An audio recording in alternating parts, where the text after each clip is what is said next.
Zora Bennett stood in a ballroom made of gold light and cold stairs, and the moment the doors slammed open behind her, she knew her old life had just walked in to kill her new one.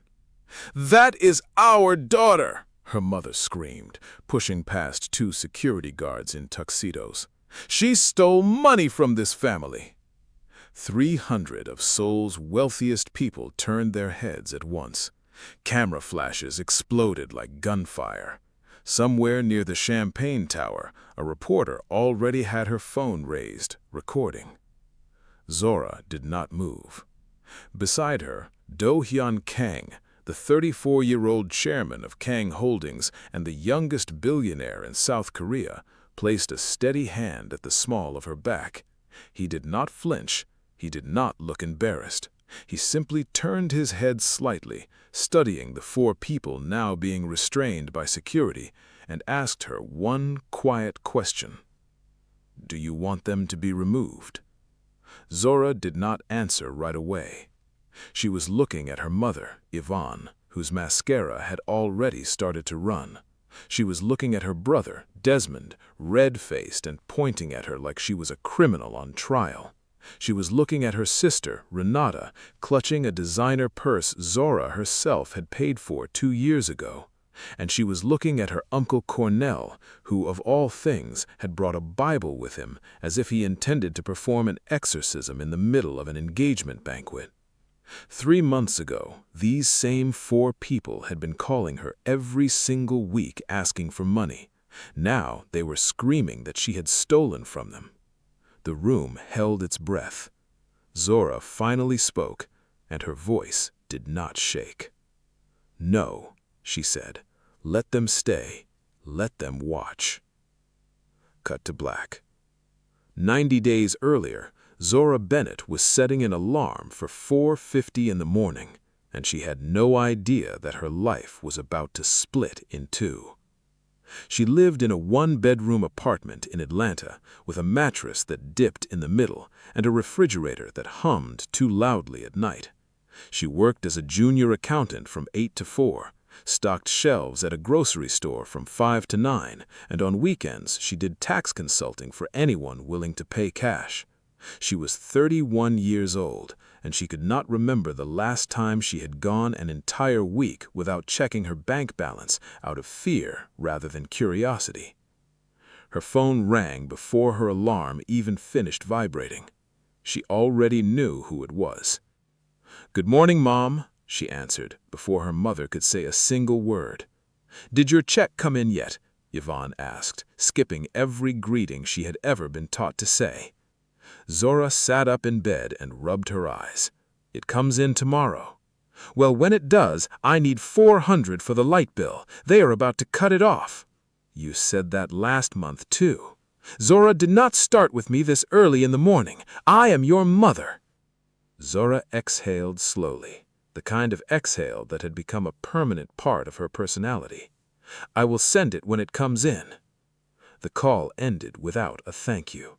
It always ended without a thank you. 15 minutes later, her brother Desmond called. He needed $600 for what he described as the final round of funding for his energy drink startup, a company that had already failed twice under 2 different names. "This one is different, I promise. This is the one that's going to change everything for the family." Investment number 27, Zora thought, though she did not say it out loud. By the time she got dressed for work, her sister Renata had texted her 3 times asking for $800 for an important job interview outfit, which Zora already knew from experience meant a new pair of designer shoes that Renata insisted brought her good luck. And by lunchtime, her uncle Cornell had called to say that God had spoken to him directly and told him that Zora was supposed to help him start a ministry. The starter cost, apparently, was $1,100.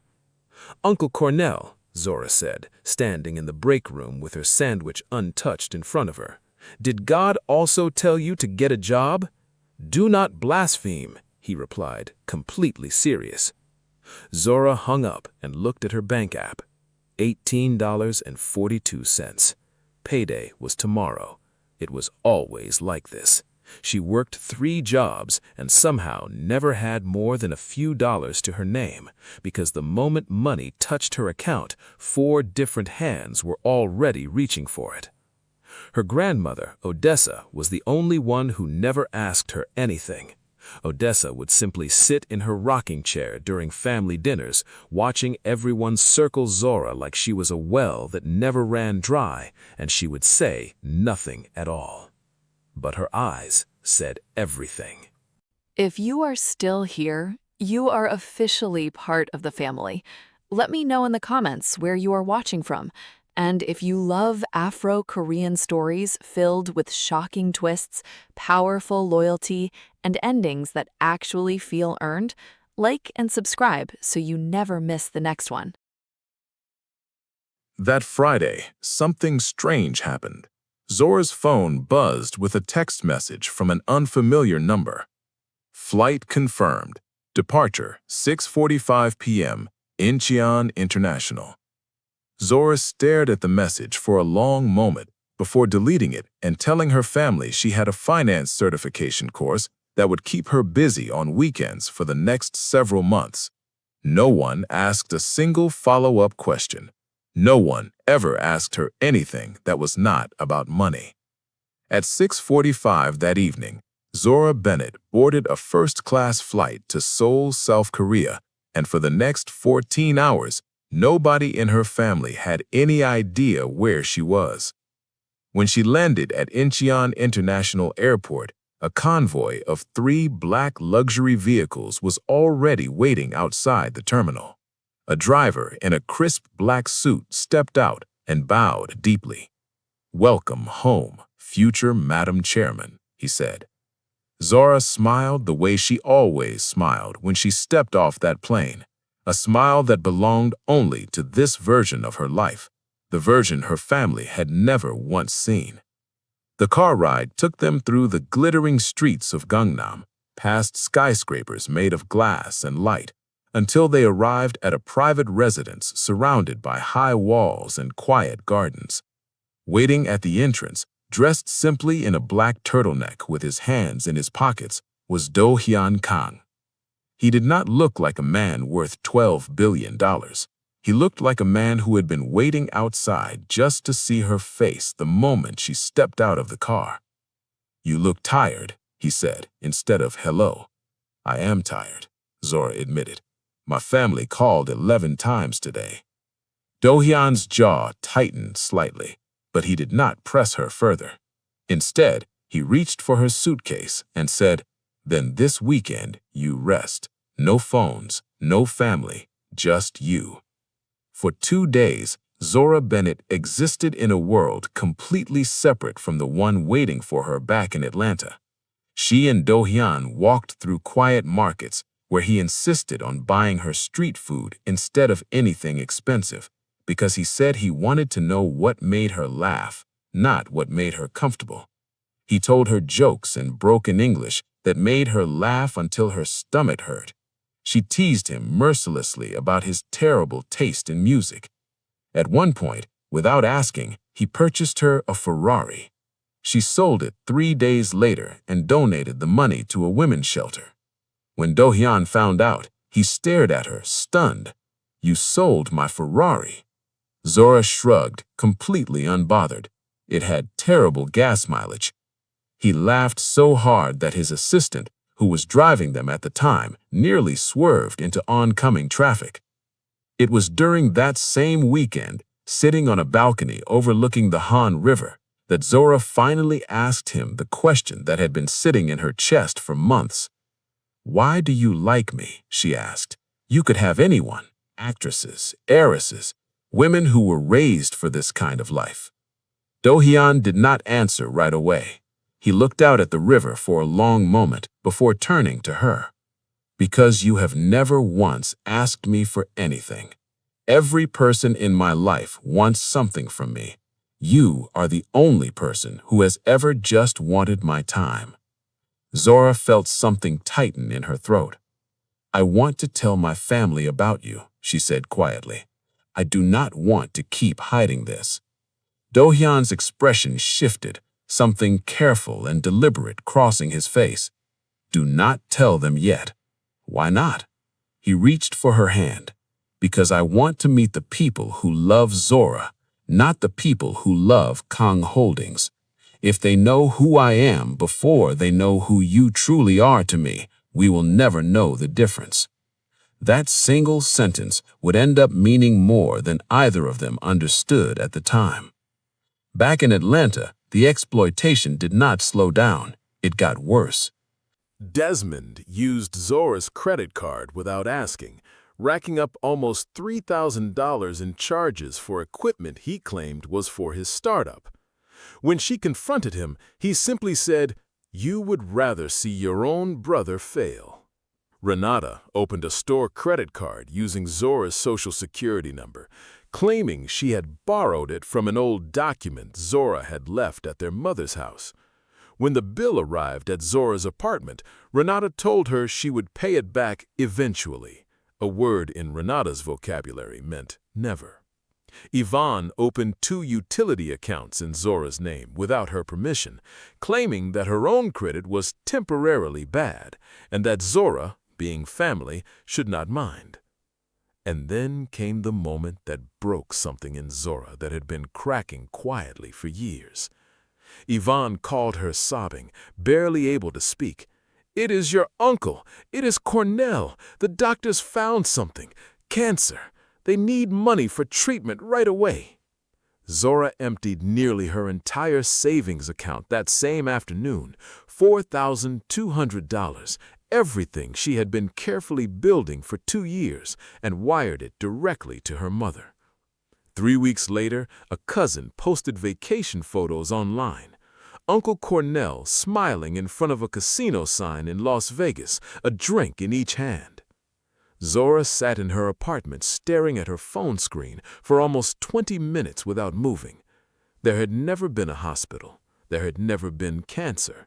There had only ever been a lie, carefully constructed to drain the last of her savings. For the first time in her entire adult life, Zora Bennett said the word no out loud to her family, and she meant it. The next family gathering happened at her mother's house. Everyone crowded around the dinner table, and when Yvonne once again brought up money for bills, Zora set down her fork and looked at each of them, one by one. "No," she said. The table went silent. "No," her mother repeated, as if the word itself was foreign to her. "No," Zora said again. "I am done. I have given this family every dollar I have earned since I was 22 years old, and none of you has ever once asked me how I am doing, not once. I found out about Uncle Cornell's cancer lie from Instagram." Cornell had the decency to look at his plate. Yvonne's face twisted with something between shock and fury, and then dramatically she clutched her chest and slumped sideways in her chair. "Mom!" Renata screamed. An ambulance arrived 12 minutes later. Zora rode in the back, gripping her mother's hand, terrified, guilty, apologizing over and over, even though she had done nothing wrong. She sat in the hospital waiting room for 3 hours, convinced that her last act of defiance had somehow triggered a heart attack in the woman who raised her. A doctor finally approached her, his expression unreadable. "Miss Bennett," he said quietly, pulling her aside, "your mother is completely healthy. There is nothing wrong with her heart. We found evidence that she had asked one of our nursing staff off the record to help stage the symptoms." Zora felt the floor tilt beneath her feet. She said nothing. She simply turned, walked out of the hospital, and drove straight to her grandmother's house because Odessa was the only person left who had never lied to her. Now, for the viewers who have made it this far, this is exactly where the story starts to turn. So make sure you are subscribed and sitting comfortably, because everything Zora thought she understood about her family is about to be pulled apart piece by piece. Odessa opened her front door before Zora even knocked, as if she had been expecting her.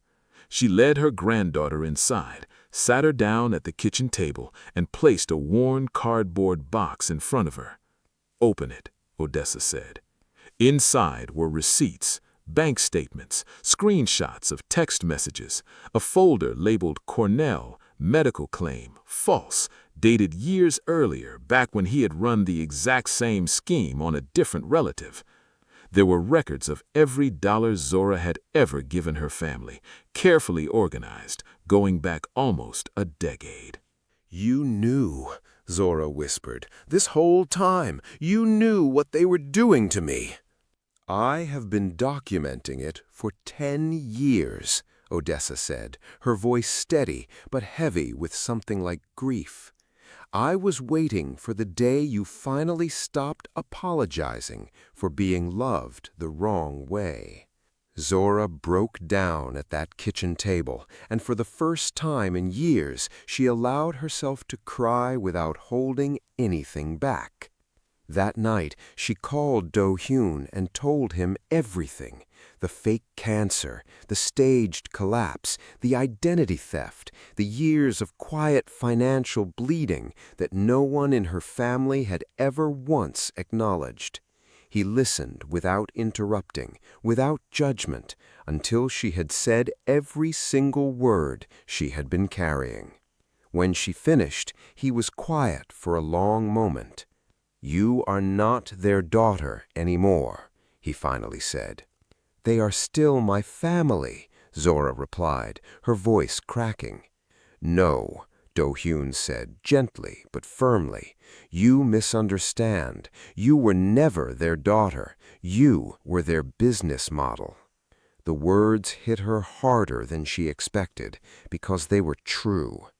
It was during that same phone call that Do-Hyun revealed something Zora had never known. Quietly, over the past 2 years, he had been replacing every dollar her family had drained from her.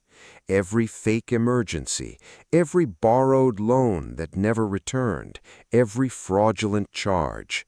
He had never told her because he did not want her gratitude. He wanted her peace of mind. "You never noticed because you never checked your investment account," he admitted. "I told my financial team to route it there instead of your checking account, so it would not feel like charity." Zora did not know whether to laugh or cry, so she did both. Meanwhile, back in Atlanta, Desmond had grown suspicious of his sister's disappearing weekends. He convinced himself that Zora was seeing someone secretly, someone she was ashamed of, and he decided to follow her the next time she claimed to be going to a finance seminar. He tracked her to the airport, watched her check in for an international flight, and out of pure stubbornness bought a ticket on the same plane using money he did not have. When Desmond landed in Seoul and followed Zora's car from a distance, what he witnessed nearly made him drop his phone. A private convoy, armed security, a mansion behind iron gates, and then, stepping out to greet Zora with a bouquet of white orchids, a man Desmond recognized instantly from a business magazine article he had scrolled past months earlier without reading. Do-Hyun Kang, chairman of Kang Holdings, one of the wealthiest men in Asia. Desmond watched, frozen, as Do-Hyun got down on his knee in the garden and slid a ring onto Zora's finger. He took photos with shaking hands and rushed back to his hotel room, calling his mother immediately. "You are not going to believe this," he said, breathless. "Zora is engaged to a billionaire, a real one, Korean. His name is Do-Hyun Kang, and I think he might be worth billions." Yvonne did not believe him at first, not until the engagement was officially announced 2 weeks later on international business news. Kang Holdings chairman to marry American fiance, complete with a photo of Zora in a stunning gown, standing beside Do-Hyun at a press event. The transformation in the Bennett family happened overnight. Yvonne began posting daily quotes about the importance of family on social media. Desmond suddenly discovered a passion for scripture, quoting Bible verses about forgiveness and second chances. Renata called Zora for the first time in 8 months, her voice syrupy sweet. "My beautiful sister, I have missed you so much. We should catch up soon." Zora almost laughed out loud at the audacity. Even Cornell reached out, sending a single text message that read, "Hey, stranger," followed by a laughing emoji and a heart, as if 8 years of silence and one elaborate cancer lie had never happened. The family began planning quietly among themselves exactly how they would present themselves at the wedding. Yvonne brought a dress more expensive than anything she had ever owned. Renata practiced her most photogenic smile in the mirror. Desmond started telling coworkers that his sister was marrying into old Korean money, as if he had any real understanding of what that meant. Cornell prepared a speech about family loyalty he planned to deliver at the reception, hoping it might soften Zora enough to loosen her purse strings once again. None of them ever asked Zora how she was feeling. None of them ever apologized. They simply assumed that a billionaire son-in-law meant the family's financial struggles were finally, permanently over. Which brings us back to that ballroom. Which brings us back to the night the doors burst open. Because what Zora's family did not know, what none of them could have possibly predicted, was that Zora Bennett had spent the last 3 months planning something far more deliberate than a simple wedding. Standing in that gold-lit ballroom, surrounded by cameras and confusion, Zora finally allowed the room to see the full weight of what her family had done to her. "Let them stay," she had said. "Let them watch." Security escorted Yvonne, Desmond, Renata, and Cornell not out of the building, but into a private viewing room adjacent to the main ballroom, separated by a wall of one-way glass. They could see everything happening inside. No one inside could hear a word they said. A large screen on the wall came to life, and Zora's face appeared, calm, composed, entirely in control. "For years," she said, her voice steady through the speaker system, "every phone call, every visit, every holiday, it was never about me. It was always about what I could give you." Yvonne pounded on the glass, but no sound escaped. "So tonight," Zora continued, "you are going to watch my happiest day the same way I watched your lives for years, from the outside, wondering when it would finally be my turn to matter." The doors to the viewing room locked automatically. Inside the ballroom, the ceremony began without a single interruption. Do-Hyun stood at the altar, and when Zora walked down the aisle in a gown made of ivory silk, escorted not by her mother or father, but by her grandmother, Odessa, there was not a dry eye among the 300 guests who had come to witness the union of Kang Holdings' chairman and the woman who had captured his heart without ever once asking for his money. After the ceremony, envelopes were delivered to each member of the Bennett family still locked inside the viewing room. Yvonne tore hers open first, her hands trembling with anticipation, certain it contained a wedding gift, a check, perhaps an invitation into the family fortune she believed she was owed. Instead, each envelope contained an itemized invoice. Every dollar Zora had ever given them, every fake emergency, every unpaid loan, every fraudulent charge made in her name. At the bottom of each invoice, in bold letters, was a single line. Amount forgiven, $0. Beneath that, a final statement. Balance already paid in full by Zora Bennett. Relationship closed permanently. Yvonne sank into a chair, the paper slipping from her fingers. Desmond stared at his invoice in silence, his mouth opening and closing without a single word coming out.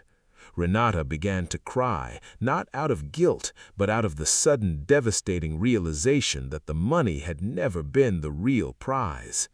Cornell simply folded his invoice quietly and placed it in his jacket pocket, unable to look at anyone in the room. They had come expecting a payday. They left understanding for the first time exactly what they had lost. 6 months later, Zora and Do-Hyun launched a foundation dedicated to helping adults escape financial abuse from family members, offering free legal resources, financial counseling, and emergency housing for people trapped in the exact cycle Zora had spent a decade living inside. Odessa was named honorary chairwoman of the foundation's board of directors, and she cut the ribbon at the opening ceremony with tears in her eyes, finally seeing her granddaughter's pain transformed into something powerful. Late one evening, sitting together on the balcony overlooking the Han River, where their story had first deepened into something real, Do-Hyun turned to his wife and asked her the question that had been sitting quietly between them for months. "Do you regret helping them all those years?" Zora thought about it for a long moment before answering. "No," she said finally, "because helping them showed me exactly who they were." Do-Hyun took her hand, lacing his fingers through hers. "And leaving them," he said softly, "showed you exactly who you are."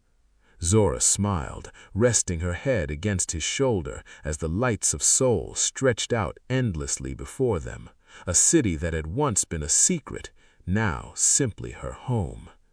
If this story hit you somewhere deep, if you found yourself rooting for Zora from the very first scene, make sure you smash that like button. Drop a comment letting us know exactly which moment made your blood boil, and subscribe for more stories just like this one, because there are so many more betrayals, so many more reversals, and so many more well-deserved endings still to come. Thank you so much for watching. Your support means the world to me. If you enjoyed the story, do not forget to like and subscribe for more.